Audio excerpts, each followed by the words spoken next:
Bismillahirrahmanirrahim.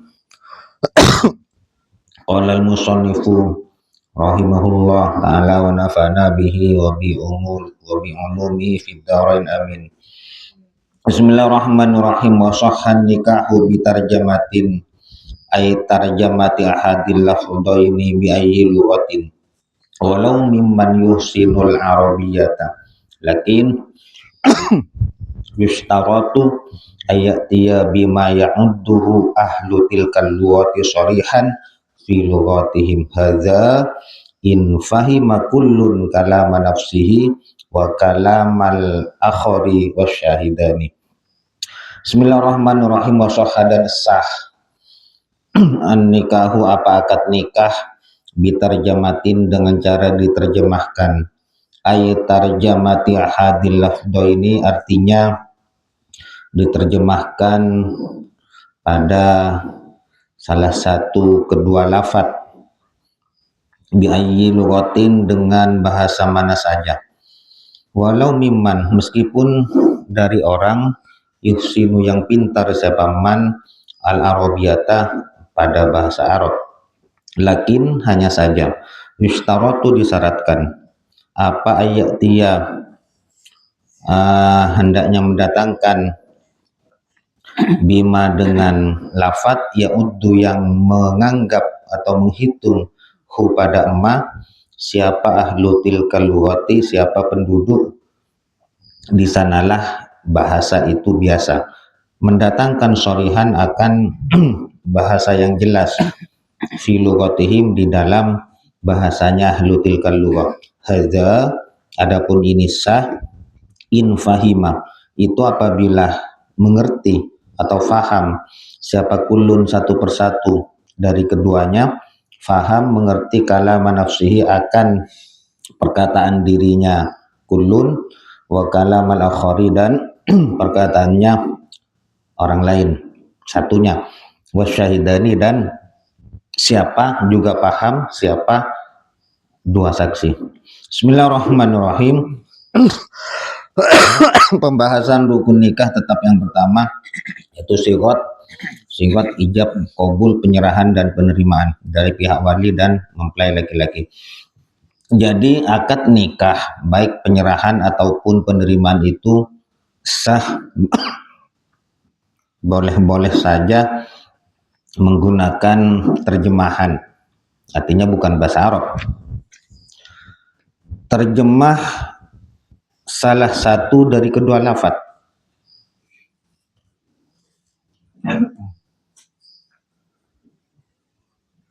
Ijab salah satu dari ijab itu diterjemah atau salah satu dari qabul itu diterjemah.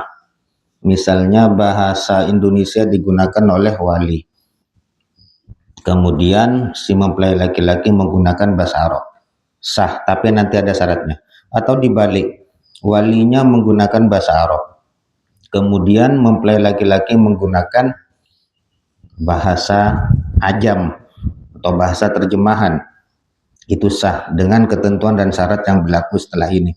Atau yang diterjemah kedua-duanya, si wali, si penghulu menggunakan bahasa Indonesia, kemudian si mempelai laki-laki juga menggunakan bahasa Indonesia, bahasa terjemahan, atau mungkin sama-sama bahasa Madura atau bahasa Indonesia dengan bahasa Madura, pokoknya selain bahasa Arab, bahasa Inggris, bahasa Jawa, bahasa Jepang, bahasa Korea, bahasa Cina, Mandarin. Tapi syarat ini harus dipenuhi. Apa syaratnya? Syaratnya adalah lakin yustaratu, tadi dibaca sudah dimaknai. Yang itu syarat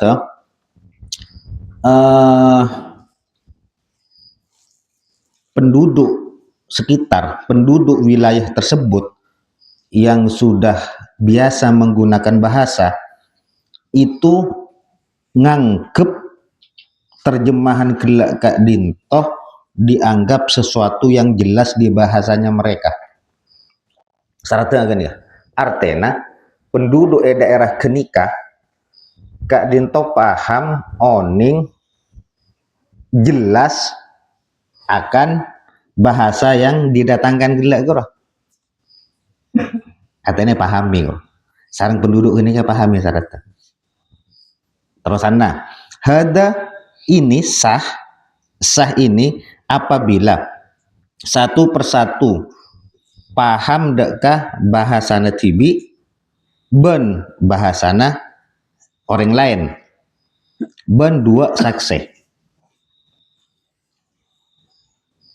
Selain syarat pertama gak dinto terjemahan gelak gak dinto dianggap bahasa yang berlaku di daerah kenikah, ayat dia bima ya'udduhu ahlu tilkan lughah shorihan fi lughatihim.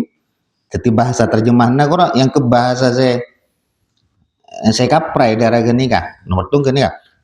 Tapi syarat boleh ini dianggap sah apabila satu persatu gak dinto paham dekah bahasa nasi lain.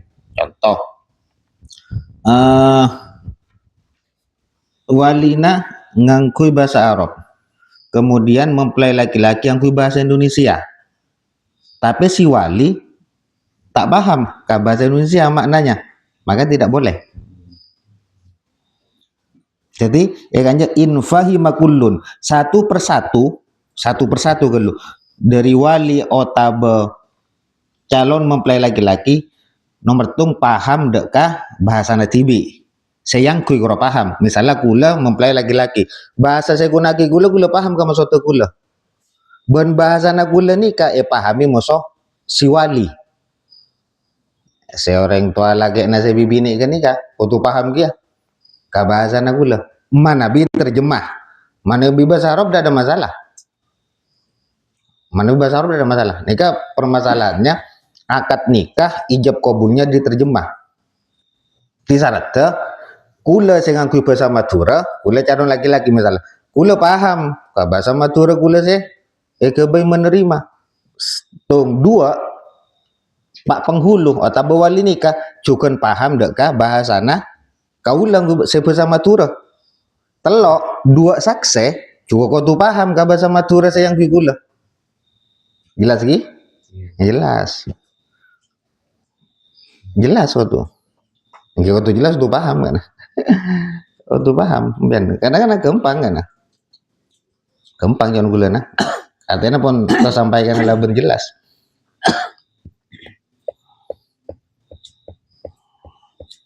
Oke, jadi saya juga kau tuh paham ke bahasa saya guna lagi.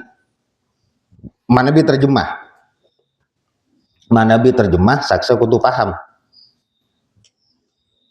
Pon, stare. Dikit. Misalnya beda saya tak paham,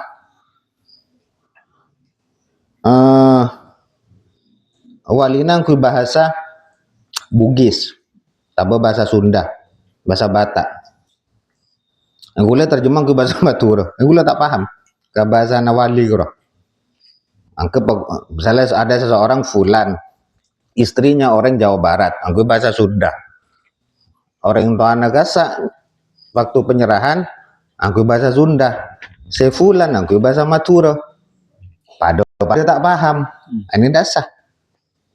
Hada in fahima. Berarti manabi tak paham, tak sah, tak hada. Tak yasihu. Sihatut terjemah, kesahan penerjemahan bahasa gelak tak sah manabi. Ada situng pihak saya tak paham. Saya tak ngerti kembangannya. Fahiman nggak paham ngerti. Mungkin manabi bahasa narema kaulah, kan bahasa Madura. Sekaligus cuan dua pihak dua saksi. Melana dua saksi ini penting. Pembahasan ada budi khusus.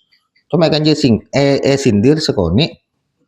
Saksi ini kenapa mak sampai kau tuh paham gak bahasa ijab kabul mulai terjemah sampai berdasarkan ini saksi diki.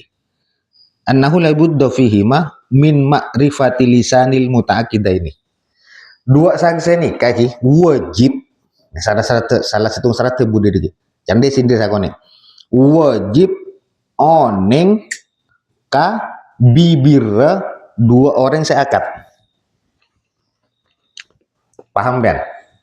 Saksi, sehingga dua gerua disebut saksi, saya sebut saksi, mana bi oneng deka siwat pernyataan ijab kabul penyerahan penerimaan sekaligus makrifah kenal oning cuken deka lisanul mutakida ini oning kalisana nanga kempangan nangale nah oning jelas cek lisanna dua orang saya akad ke nikah siwa lisan si mempelai laki-laki jika tahu sarang dua saksi mau saksi apa saja jarak 20 meter